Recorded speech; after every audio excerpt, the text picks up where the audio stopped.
నాలాల కబ్జాతోనే water logging సమస్యలన్నారు Hydraa commissioner Ranganath. నాలాలో పడ్డ మంచాన్ని తీసుకునే టైంలోనే ఇద్దరు కొట్టుకుపోయారన్నారు. మంగర్ బస్తీలో వరద ప్రభావిత ప్రాంతాల్లో కలెక్టర్ హరిచందనతో కలిసి పర్యటించారు.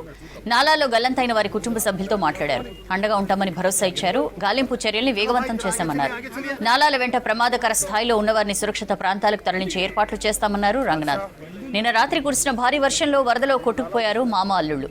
వారి కోసం గాలింపు చర్యలు చేపట్టారు సిబ్బంది.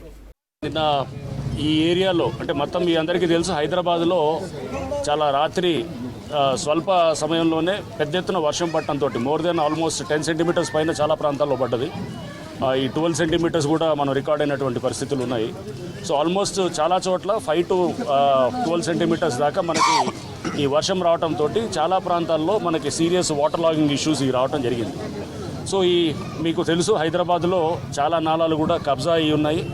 సో ఈ క్రమంలో అంటే దాదాపుగా చాలా ప్రాంతాల్లో కూడా ఈ ఇనండేషన్ ఇష్యూస్ అనేది కూడా రిపోర్ట్ అయినాయి. సరే, చాలా చోట్ల పెద్ద సమస్య లేకుండా నీళ్లు సజావుగా వెళ్ళిపోయినాయి. బట్ ఇక్కడ ఈ అఫ్జల్ సాగర్ ఈ ప్రాంతం ఇది ఏదైతే కనుక ఇక్కడ మనం ఆసిఫ్ నగర్ దగ్గర ఉన్నటువంటి అఫ్జల్ సాగర్ హబీబ్ నగర్ పోలీస్ స్టేషన్ పరిధిలో ఉంటుంది. సో ఇక్కడ నిన్న రాత్రి ఏదైతే కనుక ఈ వాటర్ వస్తున్నప్పుడు, ఈ నాలాస్లో వాటర్ వస్తున్నప్పుడు అక్కడ ఉన్నటువంటి ఎవరైతే నివాసితులు ఉన్నారో వారి మంచం ఒకటి అక్కడ దాంట్లో నీళ్ళలో పడితే దాన్ని తీసుకోవడానికి వాళ్ళు ఒకడు వెళ్ళటంతో ఆ నీళ్లు ఉధృతతో కొట్టుకుపోయినాడు. దీన్ని అతన్ని సేవ్ చేయడానికి వాళ్ళకి సంబంధికుడు ఇద్దరు కూడా చిన్నవాళ్లే, దాదాపు 25-26 ఏళ్ళ ఒకతను, ఇంకొకడు 30 సంవత్సరాల లోపలే ఉంటారు. ఇద్దరు కూడా 4 పిల్లలు ఉన్నారు. వాళ్ళది చూస్తే మనకి చాలా బాధాకరమైన విషయం.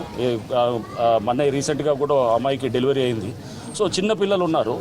3 అడుగులు ఉందనుకోండి, ఎక్కువ వర్షం పడితే కనుక 5 అడుగులు. సో ఈ ముందు ఏదైతే అడ్డంకులు క్రియేట్ చేస్తున్నాయో అటువంటి ఇల్లులు ఇక బహుశా ఇక్కడ 4-5 ఉన్నాయి. అన్నింటినీ తీయాల్సిన అవసరం లేదు. ఇక్కడ ఉన్నటువంటి ఈ నాలలో కట్టిన ప్రతివాడు కూడా భయపడాల్సిన అవసరం లేదు. ఎందుకంటే దాన్ని వీలైనంత వరకు డ్యామేజ్ని చాలా తక్కువ చేసుకుంటూ వారికి కూడా కలెక్టర్ గారు చెప్తారు, వారికి కూడా కంపెన్సేషన్ కూడా చేస్తామని చెప్పేసి చెప్తున్నారు. సో బట్ ఏంటంటే మనం అందరినీ తీస్తామని ఇందాక కొంతమంది మహిళలు భయపడుతున్నారు. ఇది వచ్చేసి అన్ని మొత్తం నాలాల్లో ఉన్నటువంటి అన్నింటినీ తీస్తారని. అన్ని తీయం.